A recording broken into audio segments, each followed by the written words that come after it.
No matter how much I try to build a good relationship with Emily, she always speaks rudely to me and acts sarcastically. When my husband and I eagerly went to Sophie's 5th birthday party, the cake and meal Emily prepared were only for 3 people. "Emily, what about our meal?" "There's only enough for the family." "What?" "I don't have food for stingy people." She waved the gift envelope I had just given her. "Giving $1,000 for your granddaughter's celebration, are you kidding? My dad gave $4,000. At least $2,000 is the norm." "I thought it was a standard amount." "I've had enough. Can we cut ties after today?" Emily said this with a beaming smile. "My parents are enough for me. We don't need you guys. In fact, you're in the way." My husband, Dan, and I looked at each other. "Shall we go home?" "Yeah." I clenched my fist. No more patience. I'll make her regret ruining Sophie's birthday and treating us badly. I'm Barbara, a 60-year-old housewife living with my husband, Dan. I work part-time at a restaurant. Since our eldest son, Mike, landed a job at a big corporation, we felt a weight lifted off our shoulders. On weekends, Dan and I enjoy going to movies and traveling, just the two of us. Dan is kind, and Mike is considerate and serious. I felt blessed, but secretly worried about Mike not showing any interest in marriage even in his late 20s. I wanted to be called grandma someday, but I understood that many young people nowadays choose not to marry. Just when I was about to give up, Mike brought his fiancée home. She was Emily, the daughter of a well-known local business family. They met at a cafe near Mike's workplace. Emily, not keen on office work, was working there part-time for social experience, as her cousin would take over her father's business. She seemed like a beautiful and capable woman, the kind to take the lead with Mike. After they got married, they had a daughter, Sophie, the next year. Living in an apartment in the same city, they visit us during holidays, bringing Sophie along. Dan and I adored Sophie immensely. And Emily seemed happy to see this. But our initially good relationship with Emily started to crack, beginning with her requests. As usual, the family came to visit. Taking advantage of Dan and Mike going shopping, Emily confided in me. "Sophie has sensitive skin, so we have to be careful with clothes. Good quality ones are pretty expensive." Was she hinting for me to buy baby clothes? I wondered. Mike earns well above the average salary for men in their 30s. If he knew she wanted to buy clothes for Sophie, he'd surely agree without a second thought. Maybe they're saving for the future and don't want to spend from the household budget. Also, I thought her family was wealthier than ours, but maybe it's hard to ask her parents for money. "Emily, do you want some clothes?" Hesitantly, I asked, and Emily's face lit up instantly. "Yes, I love this brand. It's so cute. Famous actresses often dress their kids in it."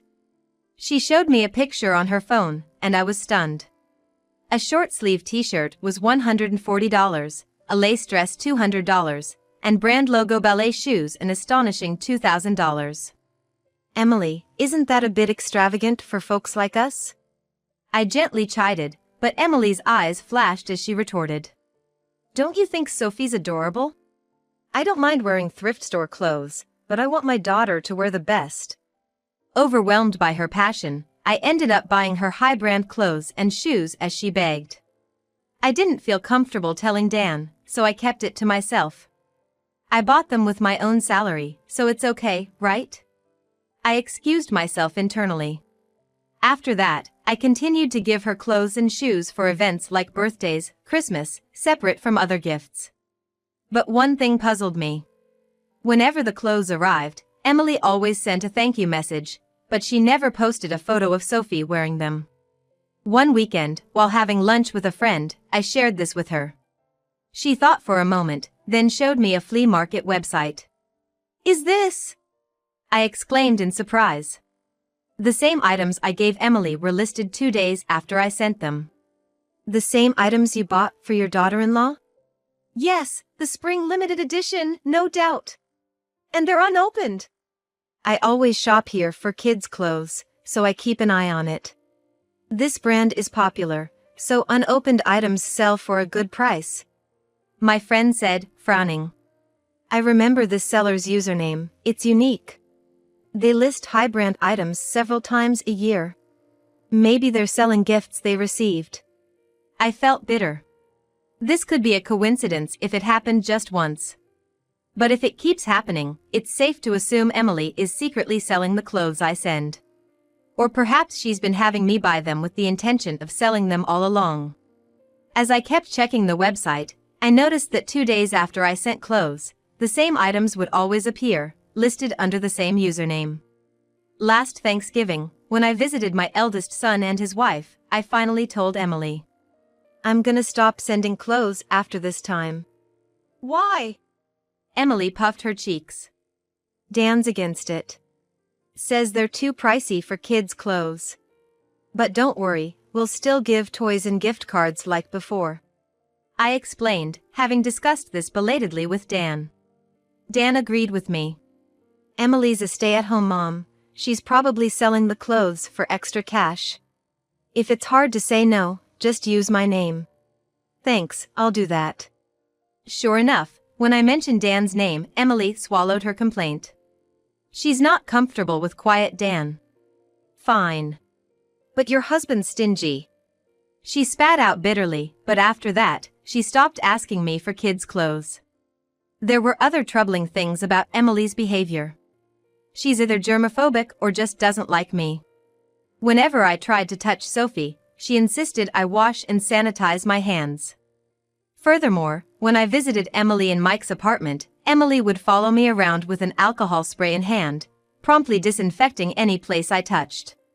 Even in these times sensitive to infections, being treated like a germ was unpleasant. As my distrust of Emily grew, she suddenly called me. Surprised, I answered, and Emily said cheerfully, "We're gonna have a birthday party for Sophie. Would you and Dan like to come celebrate with us?" Really? Is that okay? I asked back, surprised. Usually, we invite her kindergarten friends, but this year, we already celebrated with kids who have birthdays close to hers. So, we thought we'd invite you and Dan. How about next Sunday? We're free. Thank you, we'll be there.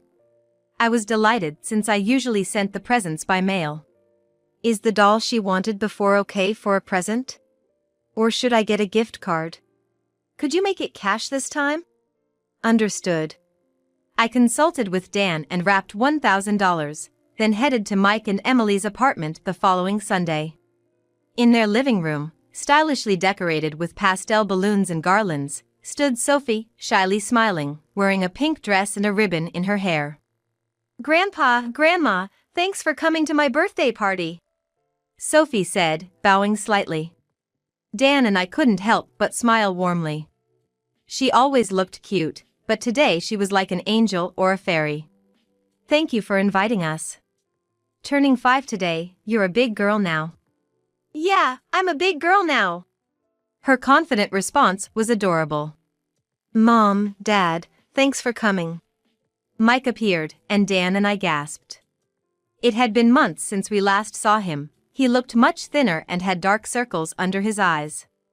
Have you lost weight? Busy with work? Yeah. Mike's vague smile made me uneasy. Mike, you're keeping up with your health checkups at work, right? Yeah, I am. Oh, sorry, I've got a call from work. He stepped into the hallway, ended the call quickly, and returned. I gotta go to the office. I'll be back by evening. Emily, please order dinner for Mom and Dad too. Okay. As Mike hurriedly left, Emily brought in a pizza and a whole birthday cake to the dining table. Daddy's gone to work, so let's eat first, she said, cutting the bear-shaped cake into 3 pieces. 3 pieces? I noticed that Emily had set out only 3 plates and sets of cutlery. In front of a puzzled Dan and me, Emily transferred the pizza onto plates. Emily, what about ours? I asked, confused. There's only enough for the family. What? I don't have food for stingy people, she said, almost singing, waving the envelope I had just handed her. A $1,000 gift for your granddaughter's birthday. Are you kidding? My dad gave $4,000. At least $2,000 is the norm. I thought it was a normal amount. She looked at me and laughed derisively.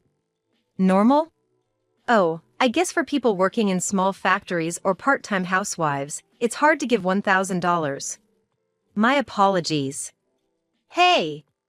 Dan's face changed color, but Emily ignored him and kept talking in a mocking tone. Well, I knew this family was poor before we got married. The house is shabby, the interior old, and the whole family stingy. It's almost funny how much this is a mismatched marriage. But it's worse than I expected. Anger bubbled up inside me. Mismatched marriage? She was the one who pursued Mike and started their relationship. I shouldn't be treated this way. So, I've always been thorough with disinfecting to prevent your poverty germs from spreading to us. It would be terrible if the daughter of a company president and Mike, working at a big corporation, got tainted with poverty. That explains why. She was always vigorously wiping her hands with disinfectant wipes until her skin almost peeled. But I've had enough. Can we cut ties after today? Emily said this with a full smile towards Dan and me. Just having my parents is enough. We don't need you guys. In fact, you're in the way. Dan and I exchanged glances. I thought he would be angry, but he seemed more exasperated and detached than anything. Shall we go home? Yeah. As we headed to the entrance, feeling weary, Sophie came running after us, looking confused. Grandpa, Grandma, are you leaving already? I was looking forward to playing with you, Sophie said, tears starting to fall. My heart clenched. I kneeled and hugged her. I'm sorry, dear. We're leaving today, but we'll come to see you again soon. Be good and listen to your mom and dad until then, okay? Okay, I understand. As Dan patted Sophie's head, Emily stood behind him with her arms crossed, glaring at us. Dan and I left Sophie's place with heavy hearts. In the evening, Mike called me. When I got home, Sophie's eyes were all swollen. Seems like she cried a lot after you two left. Is that so? Mom, you left because you had a stomachache, right? It can't be helped. Did you go to the doctor? It's better now. Thank you. Mike's kindness warmed my heart. Compared to him, that daughter-in-law. After hanging up, I felt a surge of anger and clenched my fists. Emily probably doesn't care that Sophie was sobbing because she drove us away. No more patience. I'll make her regret treating us badly and ruining Sophie's birthday. Emily declared cutting ties, but she still seems to be playing nice in front of Mike. She hasn't left the family messaging app, so Dan and I can still communicate with Mike's family. So, I decided to use that to expose Emily's true nature to Mike. I waited for Mike's break time at work and posted the flea market site's screenshots to the group message. Emily immediately responded. Barbara, please delete that photo right now. Oh, Emily, I thought you were cutting ties with us. Right after my reply, a message from Mike appeared. Emily, what's this about? Mike, don't believe her. Cutting ties is just a lie from your mother. A lie. No, I'm talking about the clothes. The clothes Mom gave Sophie, I never saw her wearing them. Were you selling them on the flea market? Emily seemed shaken, not replying after reading the message. And it's all of them, right? You had Mom buy them just to sell? I can't believe this. It's a coincidence. Just happened to be someone else selling the same clothes. Mike pressed Emily as she tried to bluff. That's your username, right? When I get home, I'm checking Sophie's closet. You're insisting they're there, right? I remembered. Sophie got them dirty right after I put them on her, so I threw them away. All 20 outfits? Selling all of them would easily make over $2,000, right? Mike's message conveyed a quiet anger. After a while, a message from Mike to me appeared. Mom, can you and Emily come to our house after work? I want to have a discussion, the four of us. Wait. I can't go. I have to take care of Sophie. Emily panicked, but Mike replied, "I'll ask your parents, then. So, I'll be over after dinner. I gotta get back to work now," Mike said, ending his messages. Immediately after, Emily called me. "Hey, old lady. Stop causing trouble." "Oh, you're so scary." I pretended to be intimidated by Emily's ranting, but she didn't lower her tone and continued to yell at me. "I told you we're cutting ties. Don't be so chummy in the family messages." That message was for Mike. "You're the one who reacted on your own," I snapped back. "So, are you canceling your visit tonight? Mike will get suspicious, you know." Emily clicked her tongue on the other end and said in a low voice, "Fine, I'll come. But if you pull any more stunts, I won't let you see Sophie ever again. Remember that." All right. See you tonight." After hanging up, Dan, who had been listening to the whole conversation, and I exchanged looks and smiled. That evening, Mike and Emily came to our house. Sophie had apparently been left with Emily's parents. Emily, radiating displeasure, didn't change her attitude even as the four of us sat at the dinner table. But she turned pale as soon as I laid out the photos. While she frantically gathered the photos and stuffed them into her skirt pocket, I placed the remaining ones in front of Mike. They were photos of Emily closely embracing a guy at a bar. "Where did you find these?" Emily glared at me with intense eyes. I explained with a smile. "A friend's daughter works at a cabaret club near the station. She told me that recently a woman named Emily has been making a scene at a bar she visited with her friends. Emily stood out because she's as beautiful as a model. I showed her your photo and she recognized you right away. I searched for the username you use on the flea market site on social media and found these images," I said as Mike picked up one of the photos. His usually calm face now showed intense anger. "A bar, huh? Mike, there's a reason for this.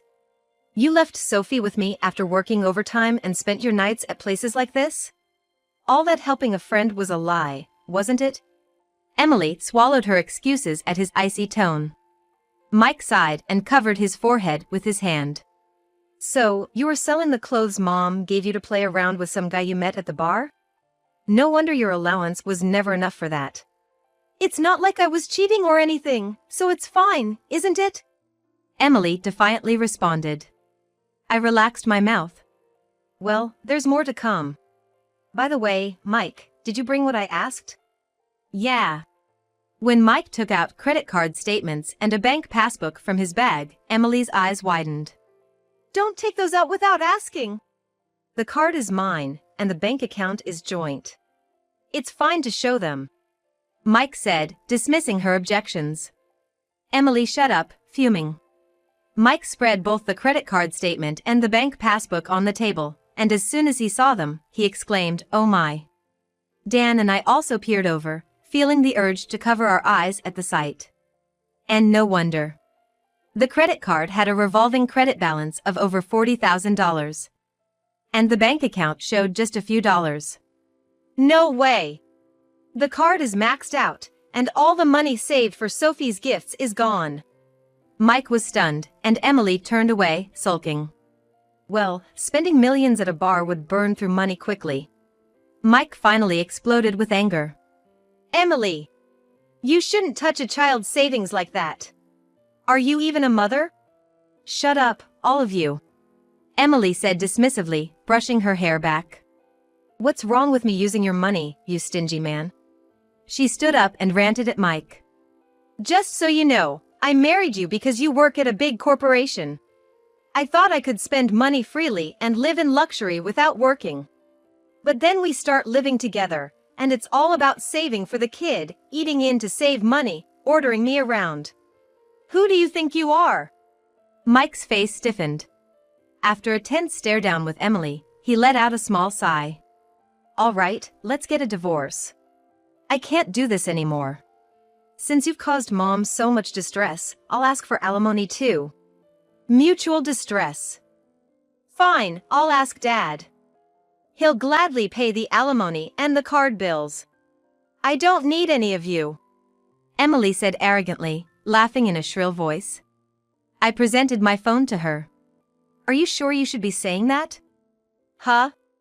Dad's company went bankrupt. Emily's eyes widened in shock. She snatched my phone and stared at the screen, frozen.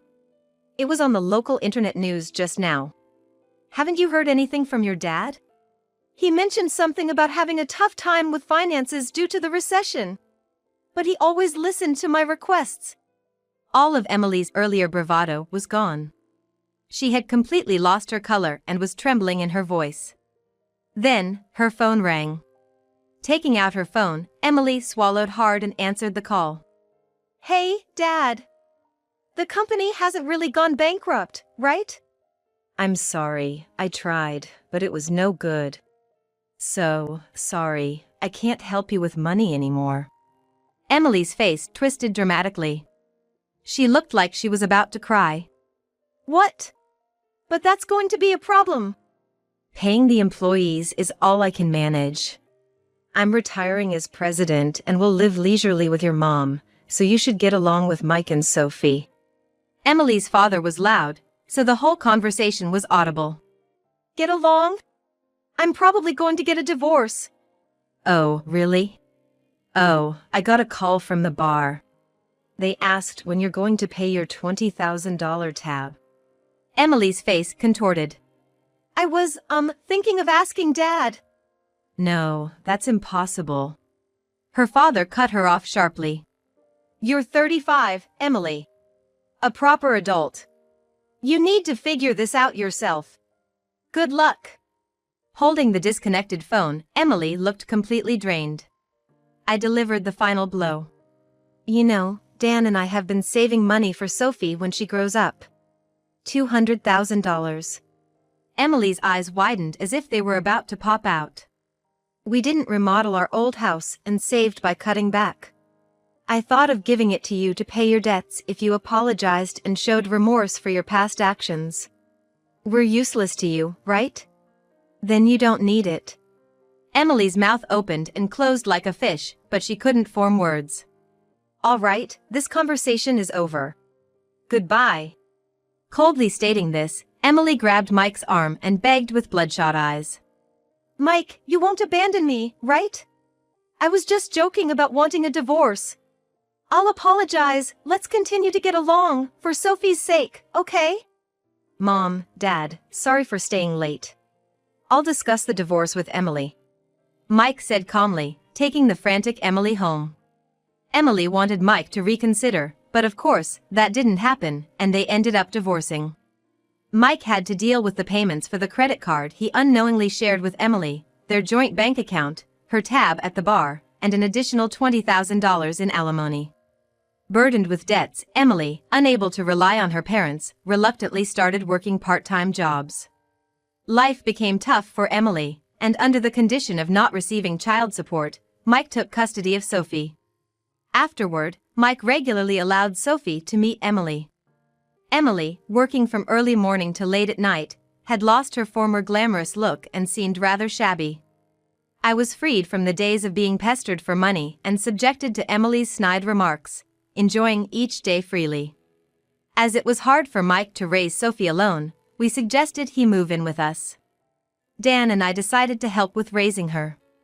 On days when Mike had to work overtime or on weekends, I, who returned from work earliest, would pick Sophie up from daycare.